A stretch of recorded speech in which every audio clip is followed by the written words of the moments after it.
Hello നമസ്കാരം. എല്ലാവർക്കും ജാഷി വയനാട് സ്റ്റോറീസിലേക്ക് സ്വാഗതം. നമ്മളിപ്പോൾ പറഞ്ഞുകൊണ്ടിരിക്കുന്നത് യമൻ എന്ന നോവലിനെ പറ്റിയാണ്. നോവലിൻ്റെ 4-ാം അധ്യായത്തിലേക്കാണ് നമ്മളിപ്പോൾ പോയിക്കൊണ്ടിരിക്കുന്നത്. സമയം കളയാതെ നമുക്ക് അധ്യായത്തിലേക്ക് തന്നെ പോകാം അല്ലേ? ശിവയോഗിയുടെ മുഖം വിവരണമായി. അവൻ ഏക സഹോദരി ബസന്തിക്ക് നേരെ നോക്കി. ചേച്ചി. പക്ഷേ ഡോക്ടർ വസന്തിയും അവനെ അവഗണിച്ചു. തന്നോട് സഹോദരങ്ങൾക്ക് അല്പം നീരസമുണ്ടെന്ന് ചെറുപ്പം മുതൽ അവന് തോന്നിയിട്ടുണ്ട്. എന്നാൽ ഇങ്ങനെ ഒരു അവഗണന ഇതുവരെ ഉണ്ടായിട്ടില്ല. ശിവയോഗി തിരികെ നടക്കാൻ ഭാവിക്കുമ്പോൾ ബസവരാജ് ഉച്ചത്തിൽ വിളിക്കുന്നത് കേട്ടു. ധനരാജ്. ഓ. അവൻ തറവാട്ടിലേക്ക് കയറി വന്നു. ബസവരാജ് അവനോട് ശബ്ദം താഴ്ത്തി എന്തൊക്കെയോ സംസാരിക്കുന്നത് ശിവയോഗി കണ്ടു.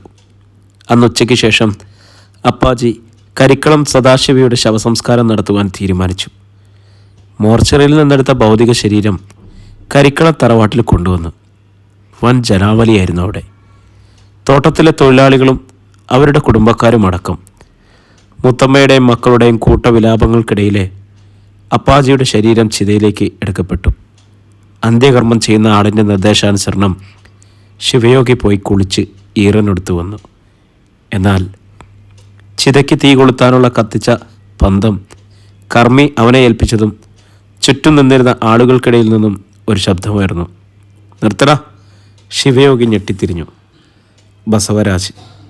ഈറനെടുത്ത് വന്നിരിക്കുകയാണ് അയാളും. ഞങ്ങളുടെ അച്ഛൻ്റെ ചിത കത്തിക്കാൻ എനിക്കറിയാം, അതിന് നീ വേണ്ട.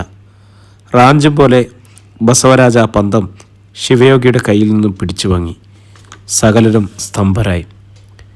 അധ്യായം 6. ചേട്ടാ. ശിവയോഗിയുടെ വരണ്ട നാവിൽ നിന്നും ശബ്ദം കുരുങ്ങി പുറത്തേക്ക് വന്നു. എന്താടാ?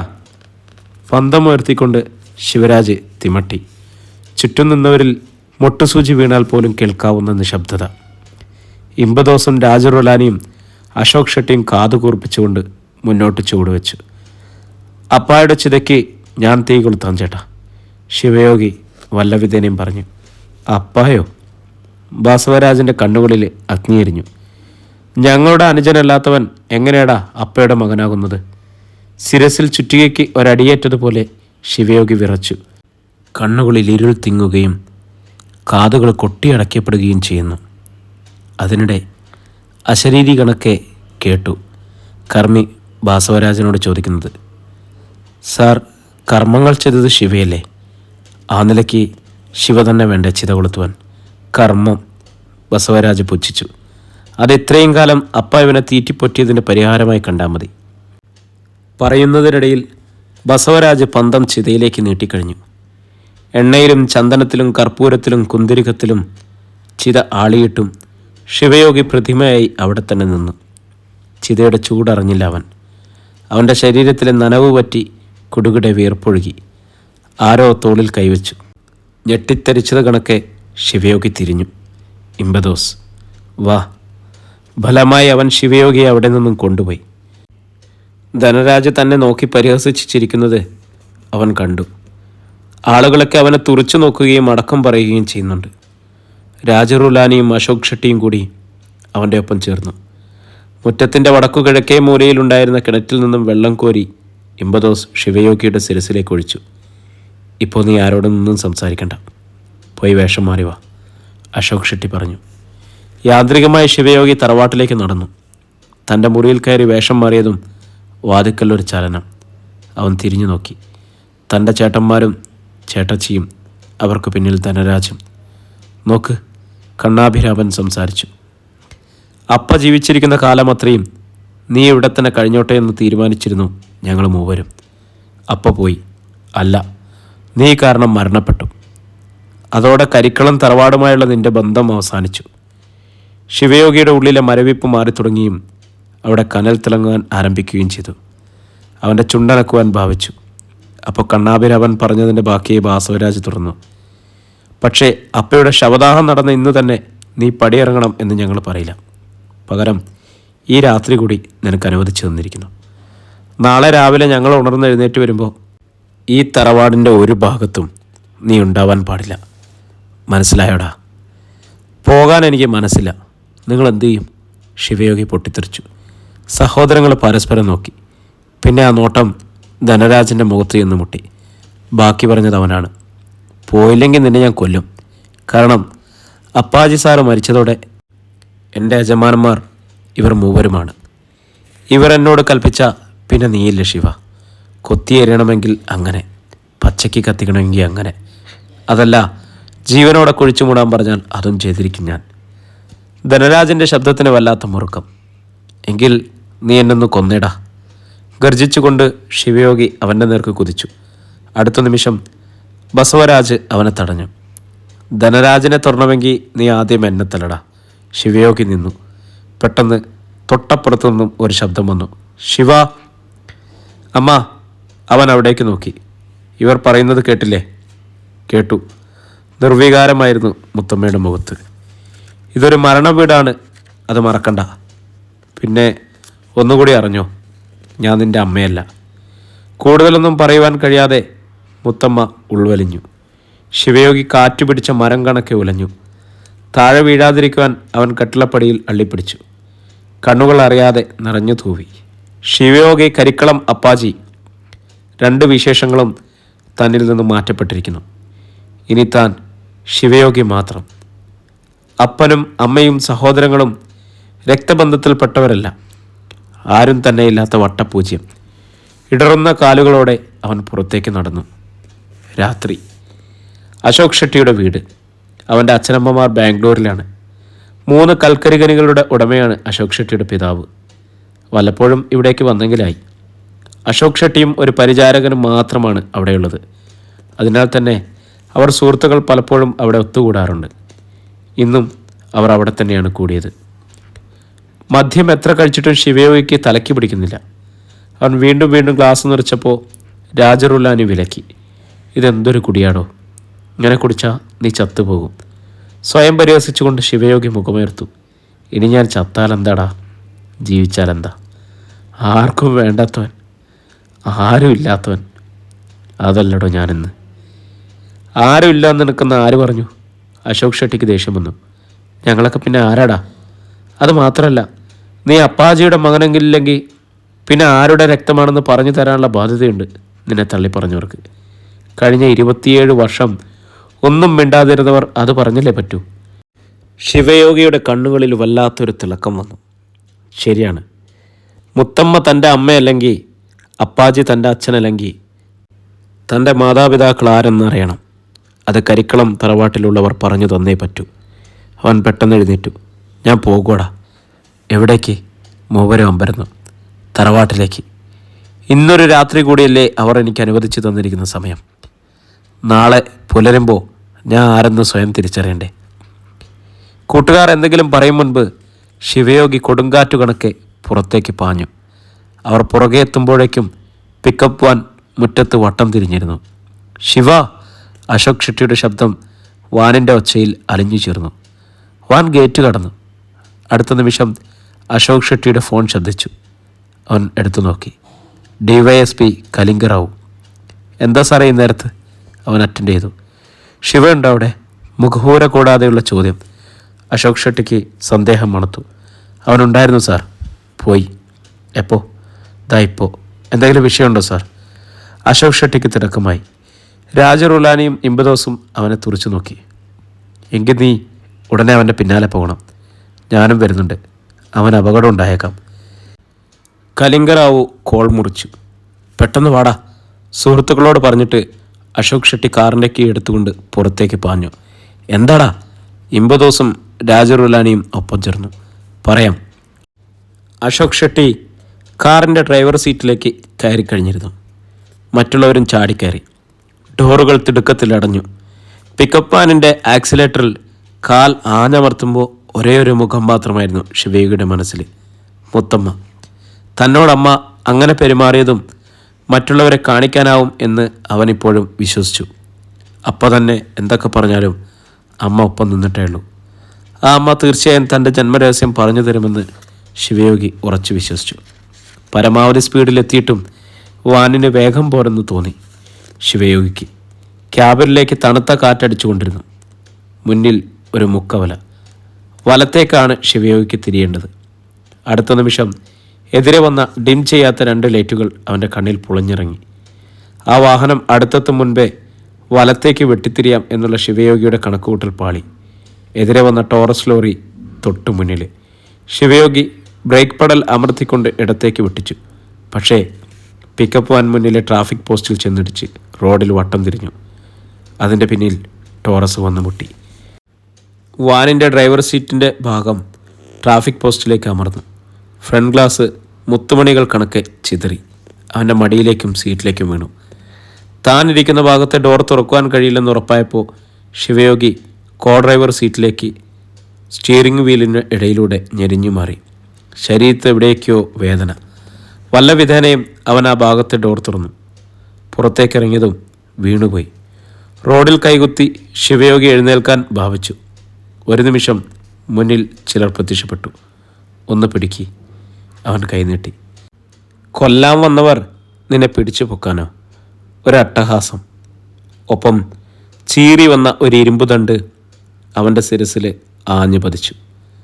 ശിവയോഗി അലർച്ചയോടെ റോഡിലേക്ക് കമഴ്ന്ന് പെടുന്നനെ വീശിയെറിയും പോലെ ഒരു വാഹനത്തിന് വെളിച്ചം അവരെ തൊട്ടുകഴിഞ്ഞു. വേഗം വാടാ, ഇവൻ്റെ കാര്യം തീർന്നു. ആ സംഘം ടോറസിൽ ചാടിക്കയറി. വെട്ടിത്തിരിഞ്ഞ് ഇടത്തേക്കുള്ള റോഡ് വഴി പാഞ്ഞകന്നു.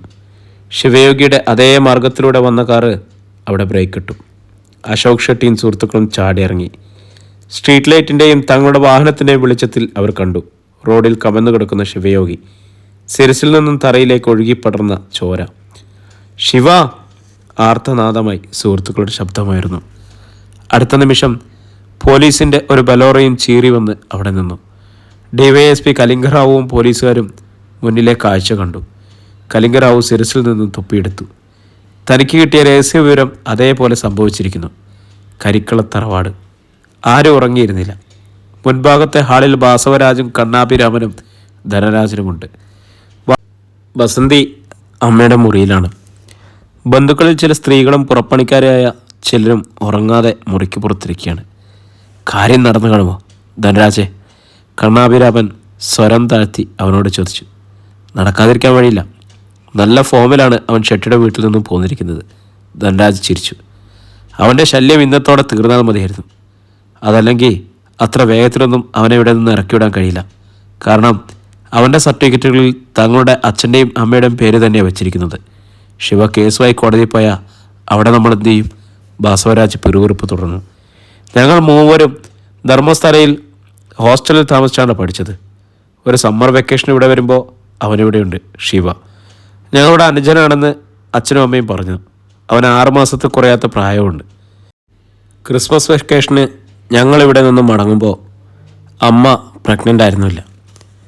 അപ്പോൾ പിന്നെ എങ്ങനെ ഞങ്ങളുടെ അനുജനാകും? അപ്പയോട് ഇതേക്കുറിച്ചൊന്നും ചോദിക്കാനുള്ള ധൈര്യം ഞങ്ങൾക്കില്ലായിരുന്നു. അമ്മയോട് പലവട്ടം ചോദിച്ചു. ഇതുവരെ അമ്മ മനസ്സ് തുറന്നിട്ടില്ല. ബാസവരാജിൻ്റെ ശബ്ദത്തിൽ ഈർഷ്യ കലർന്നു. സാറന്മാർ അതേക്കുറിച്ചൊന്നും ചിന്തിച്ച് തലവേദന ഉണ്ടാക്കേണ്ട കാര്യമില്ല. അവൻ ജീവിച്ചിരിക്കുകയോ കേസ് കോടതിയിൽ എത്തുകയോ ചെയ്താലല്ലേ വിഷയമുള്ളൂ. അതുണ്ടാവില്ല.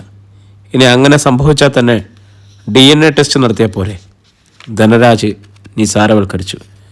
കണ്ണാഭിരാജനും ബാസവരാജനും കുറച്ച് ആശ്വാസമായി. ആ സമയം ധനരാജിൻ്റെ ഫോൺ ശബ്ദിച്ചു.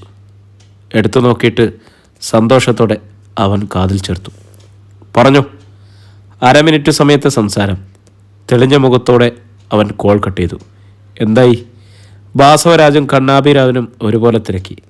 കൈപ്പത്തി ഉയർത്തി കഴുത്തു മുറിക്കുന്നത് പോലെ ഒരാംഗ്യം കാണിച്ചു ധനരാജ്. ക്ലോസ്. പക്ഷേ ഇരുവരുടെയും നെറ്റി ചുളിഞ്ഞു. എൻ്റെ ആളുകൾ അങ്ങെത്തും മുൻപേ വേറെ ഏതോ ഒരു ടീം പണി തീർത്തിട്ട് പോയി. അതാര്? അവർക്ക് വിശ്വസിക്കുവാൻ കഴിഞ്ഞില്ല. ശത്രുക്കൾ ഒരുപാടുണ്ടല്ലോ അവനെ. നിങ്ങളുടെ അച്ഛനുണ്ടായിരുന്നത് കൊണ്ടായിരിക്കാം എല്ലാവരും അടങ്ങിയിരുന്നത്. ധനരാജ് കസേരയിൽ താളം പിടിച്ചു. പെട്ടെന്നാണ് ഗേറ്റ് കടന്നു വരുന്ന ഒരു വാഹനത്തിൻ്റെ വെളിച്ചം തുറന്നു കടന്നിരുന്ന വാതിൽ വഴി അകത്തേക്കടിച്ചത്. പോലീസാണല്ലോ. ബീക്കൺ ലൈറ്റിൻ്റെ മിന്നൽ കണ്ട് ധനരാജ് ചാടി എഴുന്നേറ്റു. കുഴപ്പമായോ? ബസവരാജനും കണ്ണാഭിരാമനും പരിഭ്രമം. ഏയ്, നമുക്കൊന്നും അറിയില്ല. That's all. ധനരാജ് വാതിക്കലേക്ക് ചെന്നു. മുറ്റത്ത് നിന്ന ബലോറയിൽ നിന്നും ഡിവൈഎസ്പി കലിംഗറാവുവും പോലീസുകാരും ഇറങ്ങി. കലിംഗറാവുവിൻ്റെ നോട്ടം ധനരാജിൽ തറഞ്ഞു. ഇവിടെ ആരും ഇറങ്ങിയില്ലേ? നോട്ടം പിൻവലിക്കാതെ കലിംഗറാവു പൂമുഖത്തേക്ക് കയറി. അപ്പാജി സാറ് മരിച്ച ദിവസമല്ലേ സാർ? ധനരാജിൻ്റെ ഒച്ച പതറി. ബസവരാജും കണ്ണാഭിരാമനും വാതിക്കലെത്തിയിരുന്നു. എല്ലാവരോടായി ഡിവൈഎസ്പി തിരക്കി. നിങ്ങളെന്തെങ്കിലും വാർത്ത പ്രതീക്ഷിച്ചിരിക്കുകയായിരുന്നോ? അവർ ഒന്ന് നടുങ്ങി. എങ്കിലും പുറത്ത് കാണിച്ചില്ല. എന്ത് വാർത്ത സാർ? മനസ്സിലായില്ല. കണ്ണാഭിരാമൻ അജ്ഞത നടിച്ചു. കലിംഗറാവു അകത്തേക്ക് കയറിയിട്ട് പിന്നെയും ചോദിച്ചു, ശിവയോഗി മരണപ്പെട്ടോ ഇല്ലയോ എന്നുള്ള കാര്യം അറിയാനാണ് നിങ്ങൾ കാത്തിരുന്നത്. സാർ, ബസവരാജ് ശബ്ദമുയർത്തി. ശിവയ്ക്കെന്ത് പറ്റി? ഞങ്ങളൊന്നും അറിഞ്ഞില്ല എന്നുള്ളത് നേരാവാം, പക്ഷേ അവൻ മരിക്കുമെന്ന് നിങ്ങൾക്ക് ഉറപ്പുണ്ടായിരുന്നു. കലിംഗറാവു തീർത്തു പറഞ്ഞു. ശിവ മരിച്ചോ? എങ്ങനെയാണ് സാർ? ധനരാജ് ഉള്ളിൽ സന്തോഷമടക്കി. പിന്നെ അവൻ മരിക്കുമെന്ന് ഞങ്ങൾ ഉറപ്പിക്കുന്നത് എങ്ങനെയാണ് സാർ? കലിംഗറാവു അമർത്തിയൊന്ന് മൂളി. ഇവിടെ ആർക്കും ഒന്നും അറിയാഞ്ഞിട്ടാണല്ലോ ഇവിടുത്തെ ലാൻഡ് നമ്പറിൽ നിന്നും എൻ്റെ സെല്ലിലേക്ക് വിളി വന്നത്. ശിവയോഗി കൊല്ലപ്പെടുമെന്നും അവനെ രക്ഷിക്കണമെന്നും. ഇവിടുന്നോ? ഞെട്ടിത്തെറിച്ച് ധനരാജും കണ്ണാഭിരാമനും ബസവരാവും പരസ്പരം നോക്കി. അവരുടെ മുഖത്തെ രക്തമയം ഉൾവലിഞ്ഞു. കലിംഗറാവു തലയാട്ടിക്കൊണ്ട് ഒരു സെറ്റിയിലിരുന്നു. ശേഷം തനിക്ക് വന്ന നമ്പറിൽ കോൾ ചെയ്തു. കരിക്കളം തറവാട്ടിലെ ലാൻഡ് ഫോൺ ശബ്ദിക്കാൻ തുടങ്ങി. ഇനി എന്ത് പറയാനുണ്ട് നിങ്ങൾക്ക്? ഡിവൈഎസ്പി ഫോൺ പോക്കറ്റിലിട്ടു. ഇല്ല സർ, ഞങ്ങൾ ആരും വിളിച്ചിട്ടില്ല, കണ്ണാഭിരാമൻ പറഞ്ഞു. അത് സത്യമാണ്. എന്നെ വിളിച്ചതൊരു സ്ത്രീയാണ്. സ്ത്രീയോ? 3 കണ്ഠങ്ങളിൽ നിന്നും ഒരുപോലെ ശബ്ദമായിരുന്നു. അതെ, അതൊക്കെ ഞാൻ കണ്ടെത്തിക്കൊള്ളാം. കലിംഗറാവു എഴുന്നേറ്റു.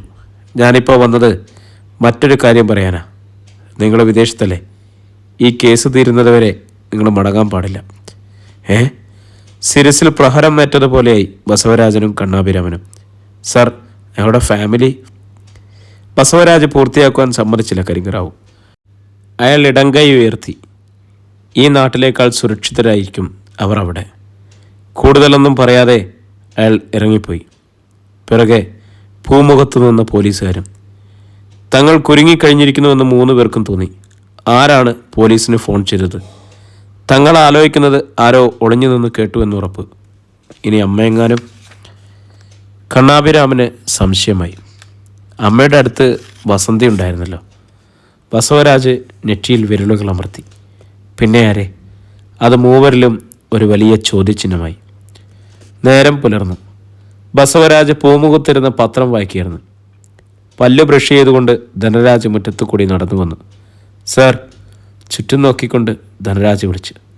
പത്രത്തിൽ നിന്ന് മുഖമുയർത്തി ബസവരാജ് ചുറ്റും നോക്കിയിട്ട് തിരക്കി. നിന്റെ ആളുകൾ വിളിച്ചോ? ഇല്ല എന്ന ഭാവത്തിൽ അവൻ കണ്ണടച്ചു. ബസവരാജ് ശബ്ദം താത്തി. ബോഡി എവിടെയാണെന്നോ മറ്റോ അറിഞ്ഞോ?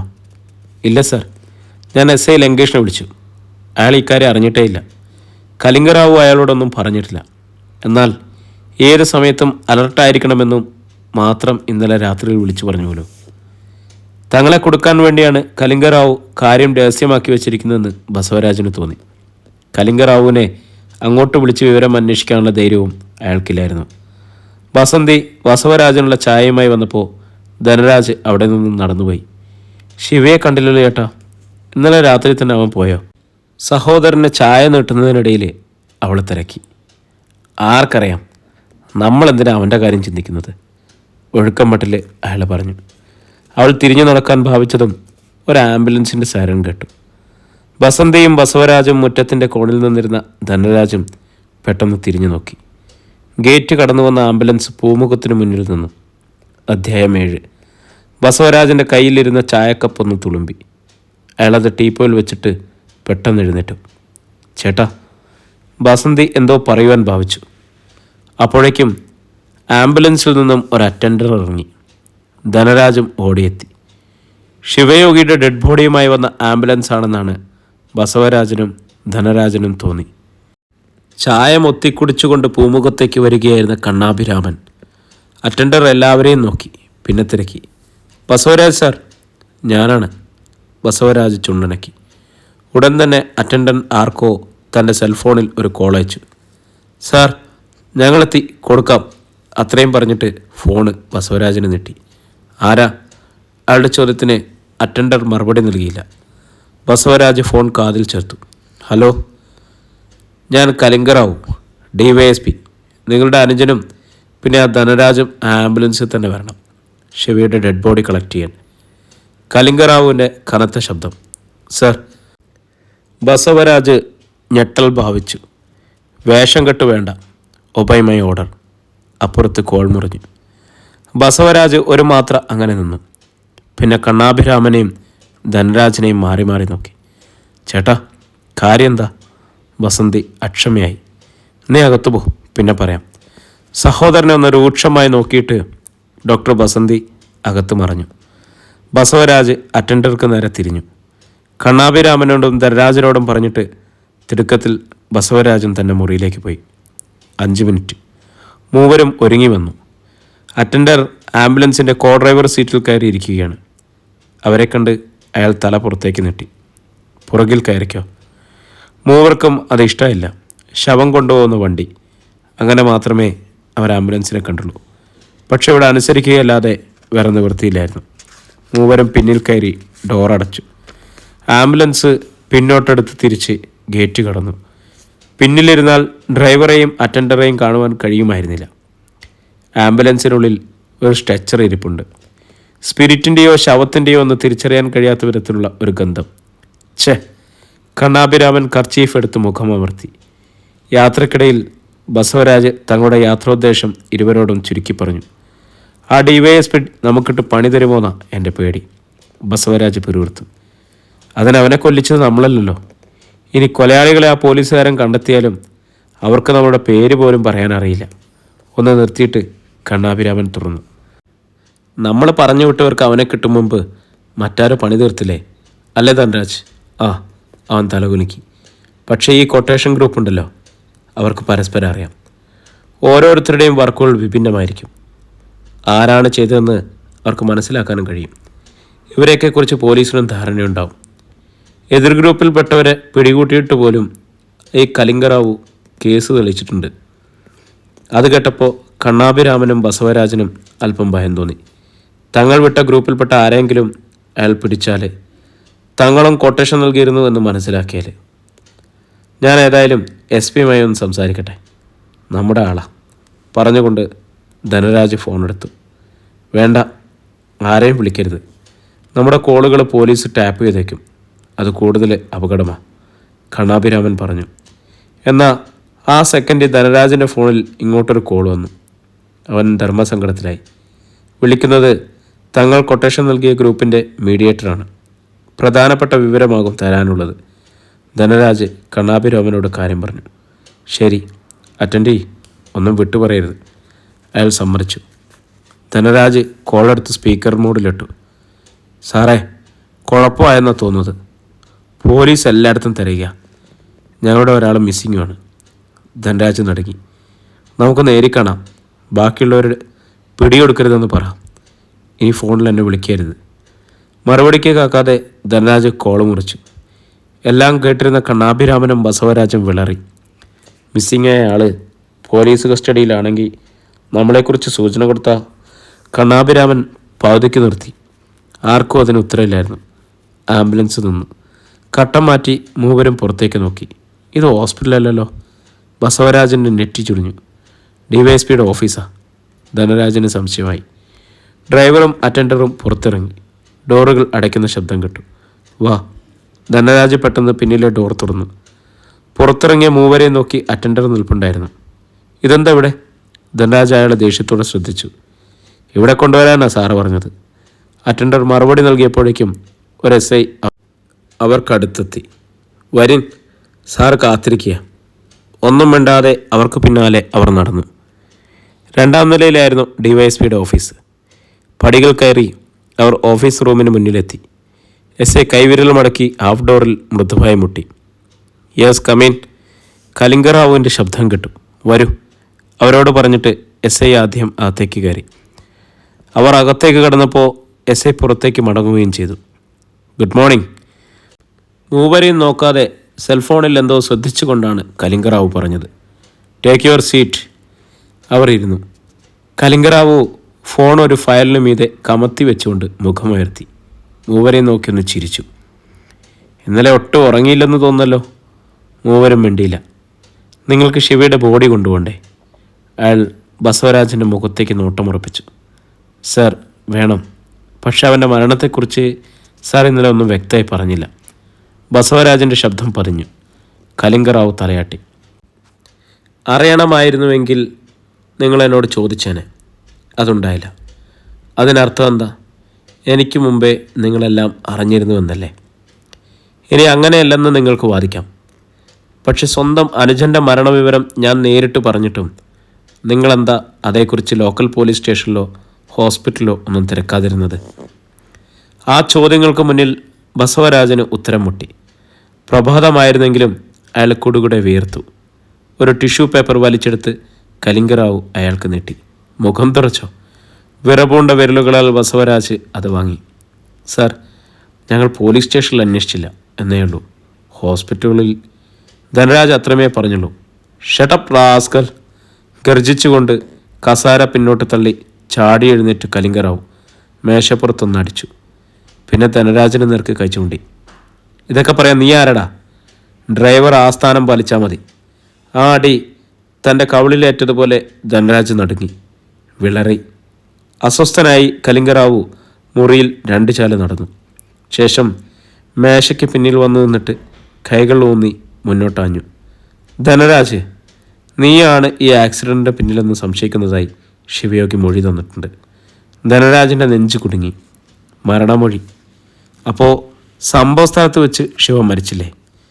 നിനക്കിതേക്കുറിച്ച് എന്ത് പറയാനുണ്ട്? സർ, അവൻ്റെ ശബ്ദം വിറച്ചു. സത്യമായിട്ട് എനിക്കതിൽ യാതൊരു മനസ്സറിവുമില്ല. കലിംഗറാവു തല കുടഞ്ഞു. നീ കൊടുത്ത കൊട്ടേഷൻകാരല്ല കൃത്യം ചെയ്തെന്ന ധൈര്യത്തിലായിരിക്കും നീ ഇത് പറയുന്നത്. അവർ പക്ഷേ മറ്റാർക്കെങ്കിലും ആ പണി മറിച്ചു കൊടുത്തതാണെങ്കിലോ? കുഴഞ്ഞില്ലേ ഡ്രൈവറെ? സർ, അപ്രതീക്ഷിതമായ ഒരു വെള്ളിടിയിൽ ശിരസ് പിളരുന്ന അനുഭവമായിരുന്നു ധനരാജിന്. പോലീസുകാർ വെറും മണ്ടന്മാരാണെന്ന് കരുതരുത് നീ. DYSP കമഴ്ത്തി വെച്ചിരുന്ന തൻ്റെ ഫോണെടുത്ത് വീഡിയോ ഓൺ ചെയ്ത് മൂവർക്ക് മുഖത്തിന് നേരെയും പിടിച്ചു. നോക്ക്. അതിലേക്ക് നോക്കിയ മൂവരുടെയും കണ്ണുകളിലേക്ക് ഇരുട്ട് തള്ളിക്കയറി. തങ്ങൾ ആംബുലൻസിനുള്ളിൽ ഇരുന്ന് സംസാരിക്കുന്നതിൻ്റെ വീഡിയോ.